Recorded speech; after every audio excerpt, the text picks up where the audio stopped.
بھارت میں ہندو مت کے بعد اسلام کے پیروکار زیادہ ہیں۔ 2011 کی مردم شماری کے مطابق انڈیا میں مسلمانوں کی آبادی 172 ملین سے زائد تھی۔ بھارت کی مسلم آبادی انڈونیشیا اور پاکستان کے بعد دنیا کی تیسری سب سے بڑی آبادی ہے اور دنیا کی سب سے بڑی مسلم اقلیتی آبادی ہے۔ حضرت محمد صلی اللہ علیہ وسلم کے دور ہی میں بھارت میں اسلام کی تبلیغ شروع ہوئی۔ جنوبی ہند کے بحری راستوں سے آئے عرب تاجرین کے ذریعے بھارت میں اسلام کی تبلیغ شروع ہوئی۔ صحابی رسول مالک بن دینار بھارت کی جنوبی ریاست کیرلا کے ساحلی علاقے میں تشریف لائے اور وہاں کے علاقائی بادشاہ سے ملاقات کی۔ بعد میں اس نے اسلام قبول کر لیا۔ بر صغیر اور عرب کے درمیان تجارتی تعلقات بہت پرانے ہیں۔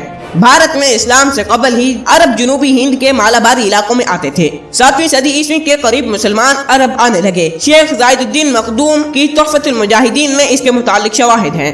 629 عیسوی میں تعمیر شدہ چیرامن مسجد بھارت کی پہلی جامع مسجد ہے۔ بھارت میں مالابار کی موپیلا قوم نے سب سے پہلے اسلام قبول کیا۔ عرب اور ماپیلاؤں کے درمیان بہترین تعلقات ہیں۔